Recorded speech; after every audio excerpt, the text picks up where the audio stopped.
اعوذ باللہ من الشیطان الرجیم بسم اللہ الرحمن الرحیم۔ سورہ نساء پارہ نمبر 5۔ وَيَقُولُونَ طَاعَةٌ، اور کہتے ہیں ہم نے مان لیا۔ فَإِذَا بَرَزُوا، اور جب نکلتے ہیں من عندک، آپ کے پاس سے، بَیَّتَّ طَائِفَةٌ، تو رات بھر مشورہ کرتا ہے ان کا ایک گروہ، منہم، ان میں سے، غیر الذی تقول، اس کے برعکس جو آپ نے فرمایا، واللہ، اور اللہ تعالیٰ، یکتب، لکھ رہا ہے، ما یبیتون، جو وہ راتوں کو سوچا کرتے ہیں۔ فَأَعْرِضْ، پس آپ رخ انور موڑ لیجئے، عنہم، ان سے، وتوکل، اور بھروسہ کیجئے، علی اللہ، اللہ تعالیٰ پر، وکفیٰ باللہ وکیلا، اور کافی ہے اللہ تعالیٰ آپ کا کارساز۔ افلا یتدبرون القرآن، تو کیا غور نہیں کیا کرتے قرآن میں، ولو کان من عندی، اور اگر وہ غیر اللہ کی طرف سے بھیجا گیا ہوتا، لوجدوا فیہ اختلافا کثیرا، تو ضرور پاتے اس میں اختلاف کثیر۔ وَإِذَا جَاءَهُمْ، اور جب آتی ہے ان کے پاس، امر، کوئی بات، من الامن، امن کی، اطمینان کی، او الخوف، یا خوف کی، اذاعوا بہ، تو چرچا کرنے لگتے ہیں اس کا، ولو ردوہ، اور اگر لوٹا دیتے اسے، الی الرسول، رسول کریم کی طرف، والی اولی الامر، اور با اقتدار لوگوں کی طرف، منہم، لعلمہ الذین، با اقتدار لوگوں کی طرف اپنی جماعت سے تو جان لیتے اس کی حقیقت کو وہ لوگ، یستنبطونہ منہم، جو نتیجہ اخذ کر سکتے ہیں بات کا ان میں سے۔ ولولا فضل اللہ علیکم، اور اگر نہ ہوتا اللہ کا فضل تم پر، ورحمتہ، اور نہ ہوتی اگر اس کی رحمت، لاتبعتم الشیطان، تو ضرور تم اتباع کرنے لگتے شیطان کا، الا قلیلا، مگر چند آدمیوں کے سوا۔ فقاتل، تو اے محبوب جہاد کیجئے، فی سبیل اللہ، اللہ کی راہ میں، لا تکلف الا نفسک، نہ تکلیف دی جائے گی آپ کو سوائے اپنی ذات کے، وحرض المؤمنین، اور ابھاریں آپ ایمان والوں کو جہاد پر، عسی اللہ، عجب نہیں کہ اللہ تعالیٰ، یکف باس الذین کفروا، روک دے زور ان لوگوں کا جو کفر کر رہے ہیں، واللہ، اور اللہ تعالیٰ، اشد باسا، اللہ تعالیٰ کی گرفت بہت سخت ہے، واشد تنکیلا، نیز وہ سزا دینے میں بہت سخت ہے۔ ومن یشفع شفاعۃ، جو کرے گا سفارش اچھی، حسنۃ، اچھی، یکن لہ نصیب منہا، تو اس کا حصہ اس میں سے ہے۔ ومن یشفع شفاعۃ، اور جو کرے گا سفارش بری، سیئۃ، یکن لہ کفل منہا، تو اس کا حصہ اس میں سے ہے۔ وکان اللہ علی کل شیء مقیتا، اور اللہ تعالیٰ ہر چیز پر قدرت رکھنے والا ہے۔ وَإِذَا حُيِّيتُمْ، اور جب سلام دیا جائے تمہیں، بِتَحِیَّةٍ، لفظ کسی دعا سے، فَحَیُّوا، تو سلام دو، بِأَحْسَنَ مِنْہا، ایسے لفظ سے جو اس سے بھی بہتر ہو، او ردوہا، یا کم از کم دو ہی وہی لفظ ہوں۔ ان اللہ کان، بے شک اللہ تعالیٰ، علی کل شیء حسیبا، ہر چیز کا حساب لینے والا ہے۔ اللہ لا الہ الا ہوا، اور اللہ تعالیٰ نہیں کوئی معبود بغیر اس کے، لیجمعنکم، کہ وہ ضرور جمع کرے گا تمہیں، الی یوم القیامت، قیامت کے دن لا ریب فیہ جس کے آنے میں کوئی شک بھی نہیں ہے، ومن اصدق اور کون زیادہ سچا ہے، من اللہ حدیثا اللہ تعالیٰ سے بات کہنے میں۔ فما لکم فی المنافقین سو کیا ہو گیا ہے تمہیں کن منافقوں کے بارے میں، فئتین دو گروہ بن گئے ہو، واللہ اور اللہ تعالیٰ نے ارکسہم بما کسبوا اوندا کر دیا ہے انہیں بوجہ ان کے کرتوتوں کے، اتریدون جو انہوں نے کیے، اتریدون کیا تم چاہتے ہو، ان تہدوا کہ اسے راہ دکھاؤ، من اضل اللہ جسے گمراہ کر دیا ہے اللہ تعالیٰ نے، ومن یضلل اللہ اور جسے گمراہ کر دیا ہے اللہ تعالیٰ نے، فلن تجد لہ سبیلا تو ہرگز نہ پائے گا اس کے لیے ہدایت کا راستہ، ودو وہ دوست رکھتے ہیں، لو تکفرون اگر تم بھی کفر کرنے لگو، کما کفرو جیسے کفر کیا، فتکونون سواء جیسے انہوں نے کفر کیا تاکہ تم سارے یکساں برابر ہو جاؤ، فلا پس نہ تتخذوا بناؤ تم منہم ان میں سے اولیاء اپنے دوست، حتیٰ یہاں تک کہ یہاجروا وہ ہجرت کریں، فی سبیل اللہ اللہ کی راہ میں، فإن تولوا پس اگر وہ منہ موڑیں، فخذوہم تو انہیں پکڑ لو، وقتلوہم اور قتل کر دو انہیں، حیث وجدتموہم جہاں کہیں پاؤ ان کو، ولا تتخذوا اور نہ بناؤ منہم ان میں سے ولیًا اپنا کسی کو بھی دوست، ولا نصیرا اور نہ ہی مددگار،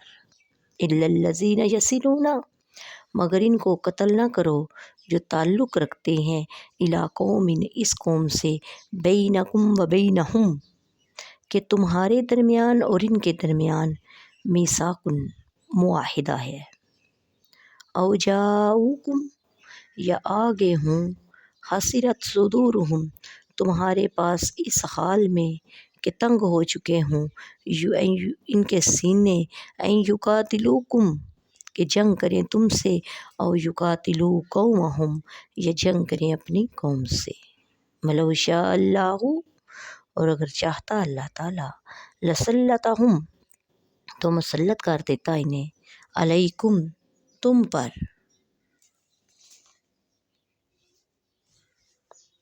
فلا قاتلوکم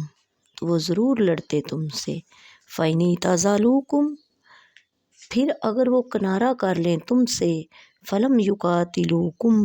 اور نہ جنگ کریں تمہارے ساتھ، والقوا الیکم السلام اور بھیجیں تمہاری طرف صلح کا پیغام، فما جعل تو نہیں بنائی، جعل اللہ نہیں بنائی اللہ تعالیٰ نے، علیکم لکم علیہم سبیلا تمہارے لیے ان پر زیادتی کرنے کی راہ، ستجدون تم پاؤ گے، آخرین چند اور لوگ، یریدون جو چاہتے ہیں، ان یامنوکم کہ امن میں رہیں تم سے، ویامنوا اور امن میں رہیں قومہم اپنی قوم سے، فلکلما ردوا لیکن جب کبھی پھیرے جاتے ہیں، الی الفتنۃ فتنہ کی طرف، ارکسوا فیہا تو منہ کے بل گر پڑتے ہیں اس میں سے، فإن لم یعتزلوکم سو اگر نہ کنارہ کریں تم سے، ویلقوا الیکم السلام یا نہ بھیجیں تمہاری طرف صلح کا پیغام، ویکفوا ایدیہم اور نہ روک لیں اپنے ہاتھ، فخذوہم تو پکڑ لو انہیں، وقتلوہم اور قتل کر دو انہیں، حیث ثقفتموہم جہاں کہیں تم پاؤ انہیں، واولئکم اور یہی لوگ ہیں، جعلنا لکم کہ بنا دیا ہے ہم نے تمہیں، علیہم سلطانا مبینا ان پر کھلا اختیار۔ بسم اللہ الرحمن الرحیم۔ تفسیر سورہ نساء کی آیت نمبر 81۔ وَيَقُولُونَ طَاعَةٌ اور کہتے ہیں ہم نے فرمانبرداری کی۔ یہ آیت منافقین کے بارے میں نازل ہوئی جو نبی کریم صلی اللہ علیہ وآلہ وسلم کے سامنے کہتے تھے کہ ہم آپ پر ایمان لائے اور آپ کی اطاعت ہم پر فرض ہے، لیکن وہاں سے اٹھ کر آپ صلی اللہ علیہ وآلہ وسلم کے خلاف باتیں کرتے۔ اس کے بارے میں فرمایا کہ ان کے سب منصوبے ان کے نامہ اعمال میں لکھے جا رہے ہیں اور انہیں اس کا بدلہ بھی ملے گا، لیکن چونکہ یہ ظاہراً کلمہ پڑھتے تھے اور ظاہری طور پر کفر نہیں کرتے تھے، اس لیے ان کے بارے میں کہا گیا کہ ان سے چشم پوشی کرو، یعنی ان کے کافروں کی طرح دنیاوی احکام نہیں ہیں۔ ہاں، چونکہ اس کی طرف سے خطرہ پایا جاتا ہے تو اس میں اللہ عز و جل پر بھروسہ رکھو، ان کی طرف سے اللہ تعالیٰ آپ کو کفایت کرے گا۔ افلا یتدبرون القرآن، تو کیا یہ لوگ قرآن میں غور نہیں کرتے؟ یہاں قرآن کی عظمت کا بیان ہے اور لوگوں کو اس میں غور و فکر کرنے کی دعوت دی گئی ہے۔ چنانچہ فرمایا گیا، کیا یہ لوگ قرآن حکیم میں غور نہیں کرتے اور اس کے علوم اور حکمتوں کو نہیں دیکھتے کہ اس نے اپنی فصاحت سے تمام مخلوق کو اپنے مقابلے سے عاجز کر دیا اور غیبی خبروں سے منافقین کے احوال اور ان کے مکر و فریب کو کھول کر رکھ دیا ہے اور اولین و آخرین کی خبریں دی ہیں۔ اگر قرآن میں غور کریں تو یقیناً اس نتیجے پر پہنچیں گے کہ یہ اللہ عز و جل کا کلام ہے اور اسے لانے والا اللہ کا رسول ہے۔ اس سے معلوم ہوا کہ قرآن میں غور و فکر کرنا اعلیٰ درجے کی عبادت ہے۔ امام غزالی رحمۃ اللہ علیہ احیاء العلوم میں فرماتے ہیں کہ ایک آیت سمجھ کر اور غور و فکر کر کے پڑھنا بغیر غور و فکر کیے پورا قرآن پڑھنے سے بہتر ہے۔ قرآن کا ذکر کرنا، اسے پڑھنا، دیکھنا، چھونا سب عبادت ہے۔ قرآن میں غور و فکر کی دعوت دی گئی ہے، لیکن یہ بات واضح ہے کہ قرآن میں وہی غور و فکر اور صحیح ہے جو صاحب قرآن صلی اللہ علیہ وآلہ وسلم کے فرامین اور حضور پرنور صلی اللہ علیہ وآلہ وسلم کی صحبت یافتہ، ان کے صحبت یافتہ صحابہ کرام اور ان سے تربیت حاصل کرنے والے تابعین کے علوم کی روشنی میں ہو، کیونکہ وہ غور و فکر جو اس ذات کے فرامین کے خلاف ہو جس پر قرآن اترا، اس سے غور و فکر کے خلاف ہو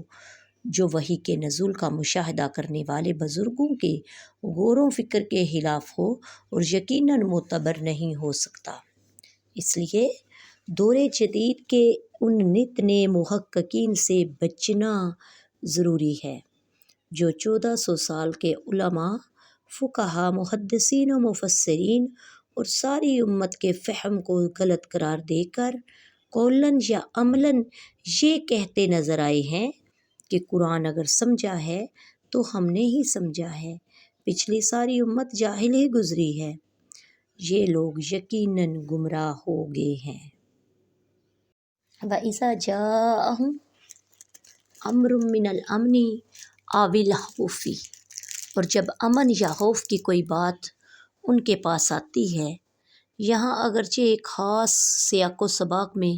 ایک چیز بیان کی گئی ہے، لیکن اس میں جو حکم بیان کیا گیا ہے یہ ہماری زندگی کے ہزاروں گوشوں میں اصلاح کے لیے کافی ہے۔ خلاصہ کلام یہ فرمایا گیا کہ جب کبھی امن مثلاً مسلمانوں کی فتح یا خوف، مسلمانوں کی شکست کی بات ہو، لوگوں کے پاس آتی ہے تو فساد کا باعث بن سکتی ہے، تو وہ فوراً اسے پھیلانے لگ جاتے ہیں۔ حالانکہ اگر اس بات کو یہ لوگ رسول کریم صلی اللہ علیہ وآلہ وسلم اور اپنے بااختیار لوگوں جیسے اکابر جو صاحب رائے اور صاحب بصیرت ہیں ان کی خدمت میں پیش کرتے اور خود کچھ دخل نہ دیتے تو سمجھدار لوگ ضرور اپنی عقل و دانش یا اپنی تحقیق کی روشنی میں اس خبر کی حقیقت کو جان لیتے اور بات کا بتنگڑ بننے کی بجائے حقیقت حال کھل کر سامنے آ جاتی۔ فقاتل فی سبیل اللہ، تو اے حبیب اللہ کی راہ میں جہاد کریں۔ اس آیت کا شان نزول یہ ہے کہ بدر صغریٰ، چھوٹا غزوہ بدر اس کی جنگ جو ابو سفیان سے طے تھی، جب اس کا وقت آ پہنچا تو سرکار دو عالم صلی اللہ علیہ وآلہ وسلم نے وہاں جانے کے لیے لوگوں کو دعوت دی۔ بعض لوگوں پہ یہ گراں ہوا، اللہ تعالیٰ نے یہ آیت نازل فرمائی اور اپنے حبیب صلی اللہ علیہ وآلہ وسلم کو حکم دیا کہ آپ جہاد نہ چھوڑیں، اگرچہ تنہا ہوں۔ اللہ تعالیٰ آپ کا ناصر و مددگار ہے، اللہ عز و جل کا وعدہ سچا ہے۔ یہ حکم پا کر رسول کریم صلی اللہ علیہ وآلہ وسلم بدر صغریٰ کی جنگ کے لیے روانہ ہوئے اور صرف 70 سوار ہمراہ تھے۔ چنانچہ فرمایا گیا کہ آپ جہاد کے لیے جائیں، آپ کو اور آپ کی طاقت سے زیادہ تکلیف نہیں دی جائے گی، ہاں کوئی آپ کا ساتھ دے یا نہ دے، اور اگرچہ آپ اکیلے رہ جائیں، ہاں مسلمانوں کو جہاد کی ترغیب دو۔ پھر اللہ تعالیٰ نے فرمایا کہ اللہ کریم کافروں کی سختی کو روک دے گا۔ چنانچہ ایسا ہی ہوا کہ مسلمانوں کے اس چھوٹے سے لشکر سے کفار ایسے مرعوب ہوئے کہ وہ مسلمانوں کے مقابلے میں میدان میں نہ آ سکے۔ اس آیت سے یہ ثابت ہوا کہ تاجدار مدینہ صلی اللہ علیہ وآلہ وسلم شجاعت میں سب سے اعلیٰ ہیں۔ آپ کو تنہا کفار کے مقابل تشریف لے جانے کا حکم ہوا اور آپ آمادہ ہو گئے۔ حضرت انس بن مالک رضی اللہ تعالیٰ عنہ فرماتے ہیں، حبیب خدا صلی اللہ علیہ وآلہ وسلم تمام لوگوں سے زیادہ شجاع اور بہادر تھے۔ حضرت عبداللہ بن عمر رضی اللہ تعالیٰ عنہ فرماتے ہیں، میں نے نبی کریم صلی اللہ علیہ وآلہ وسلم سے زیادہ بہادر اور طاقتور صحیح کسی پسندیدہ کسی کو بھی نہیں پایا۔ حضور صلی اللہ علیہ وسلم کی بے مثل شجاعت و بہادری کا یہ عالم تھا کہ حضرت علی کرم اللہ وجہہ جیسے بہادر صحابی، یہ قول ہے، جب لڑائی خوب گرم ہو جاتی تھی اور جنگ کی شدت دیکھ کر بڑے بڑے بہادروں کی آنکھیں پتھرا کر سرخ پڑ جاتی تھی، اس وقت ہم لوگ نبی کریم صلی اللہ علیہ وآلہ وسلم کے پہلو میں کھڑے ہو کر اپنا بچاؤ کرتے تھے۔ آپ صلی اللہ علیہ وآلہ وسلم ہم سب لوگوں سے زیادہ آگے بڑھ کر اور دشمنوں کے بالکل قریب پہنچ کر جنگ فرماتے تھے، اور ہم لوگوں میں سب سے زیادہ بہادر وہ شخص شمار کیا جاتا تھا جو جنگ میں حضور سید المرسلین کے قریب رہ کر دشمنوں سے لڑتا تھا۔ جنگ حنین کے دن جب ابتدا مسلمان کفار کے حملے کی تاب نہ لاتے ہوئے میدان جنگ سے فرار ہوئے، تو ایسے نازک وقت میں نبی کریم صلی اللہ علیہ وآلہ وسلم ایک قدم بھی پیچھے نہیں ہٹے، بلکہ اپنے سفید حجر پر سوار دشمنوں کی جانب پیش قدمی فرماتے رہے۔ غزوہ احزاب کے موقع پر خندق کھودتے ہوئے ایک چٹان ظاہر ہوئی جو کسی سے نہ ٹوٹ سکی۔ سرور کائنات نے ان کے وار سے وہ چٹان پارا پارا ہو گئی۔ ایک رات اہل مدینہ ایک خوفناک آواز سن کر دہشت زدہ ہو گئے، تو اس آواز کی سمت سے پہلے حضور صلی اللہ علیہ وسلم تشریف لے گئے۔ ہمارے آقا علیہ صلاۃ والسلام کے معجزات بے شمار ہیں۔ میرے آقا علیہ صلاۃ والسلام کے ہر بات میں، ہر عمل میں معجزہ چھپا ہوا ہے۔ من یشفع شفاعۃ حسنۃ، جو اچھی سفارش کرے گا۔ اچھی سفارش وہ ہے جس میں کسی کو جائز نفع پہنچایا جائے یا تکلیف سے بچایا جائے، اس پر ثواب ہے۔ جیسے کوئی نوکری کا واقعی مستحق ہے اور کسی دوسرے کی حق تلفی نہیں ہو رہی تو سفارش کرنا جائز ہے، یا کوئی مظلوم ہے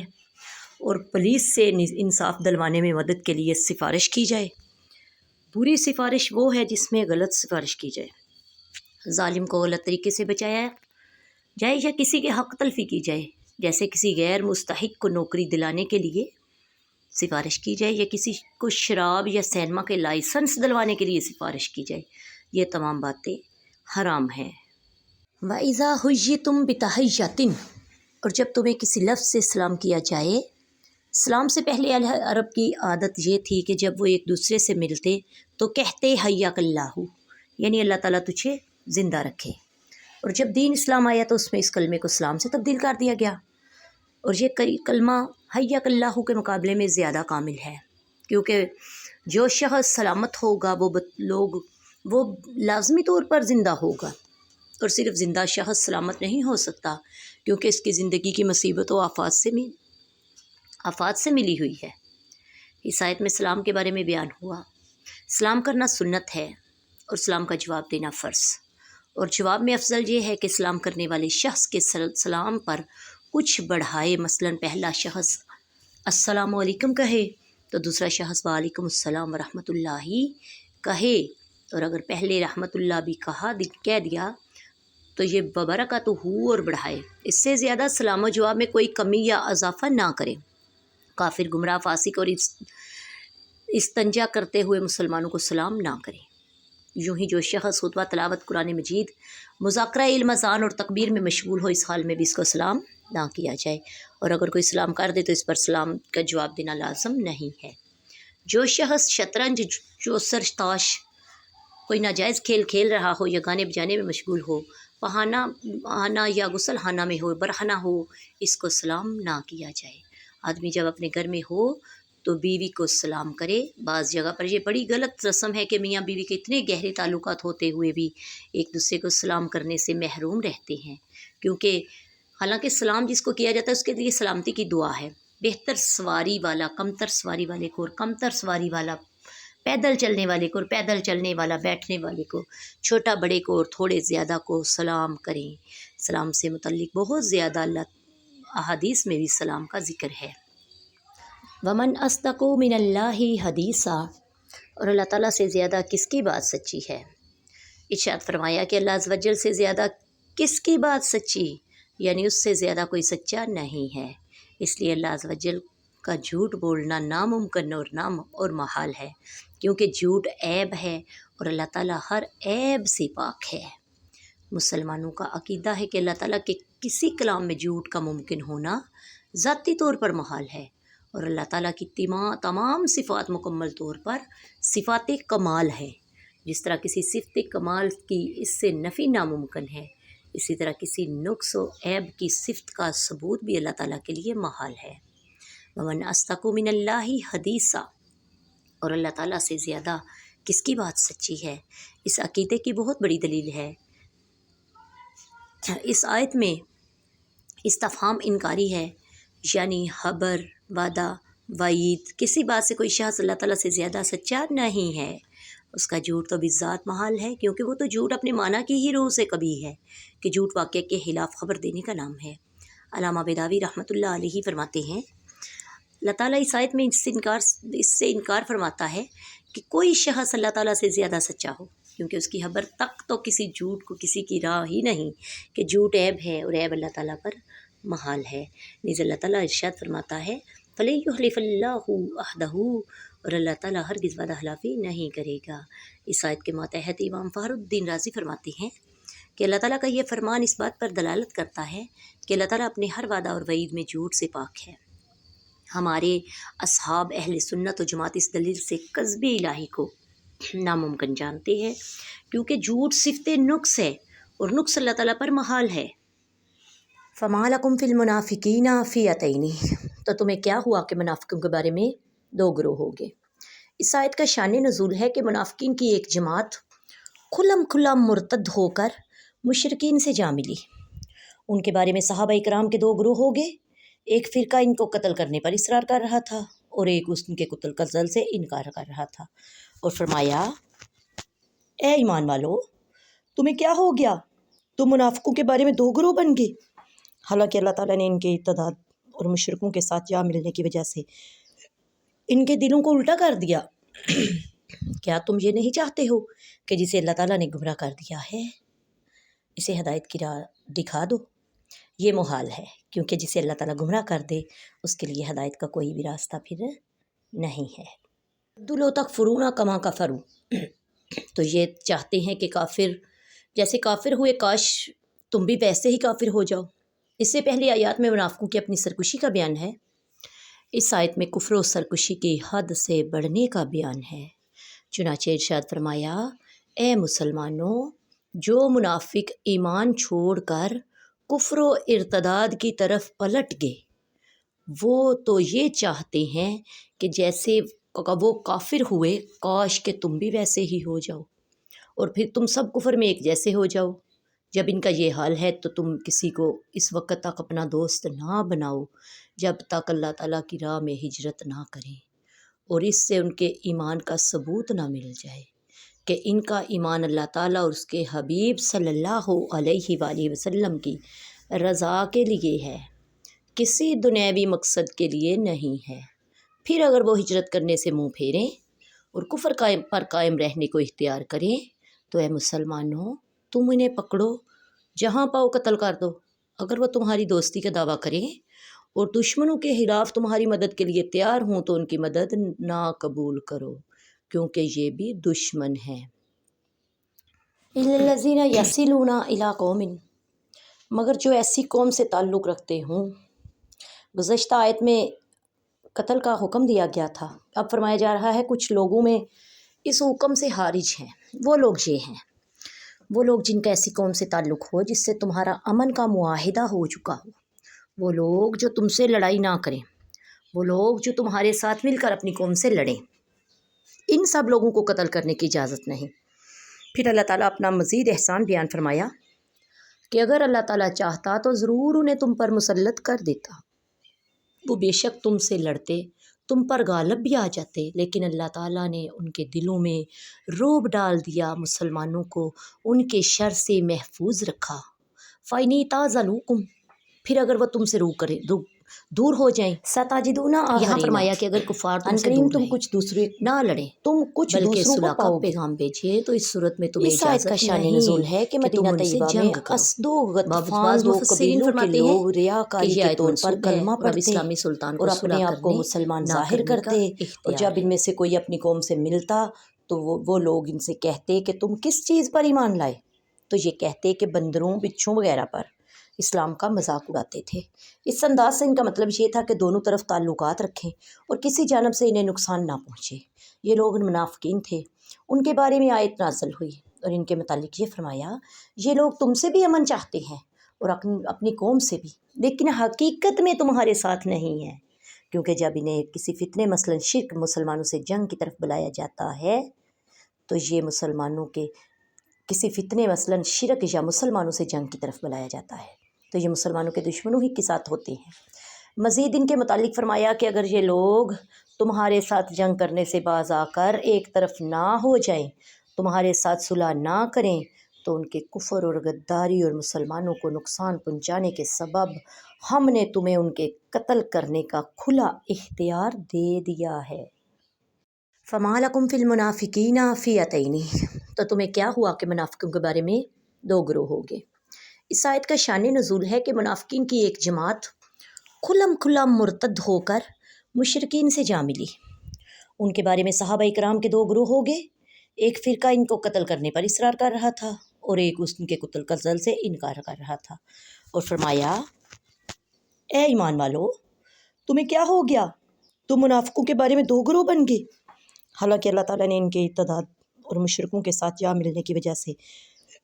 ان کے دلوں کو الٹا کر دیا۔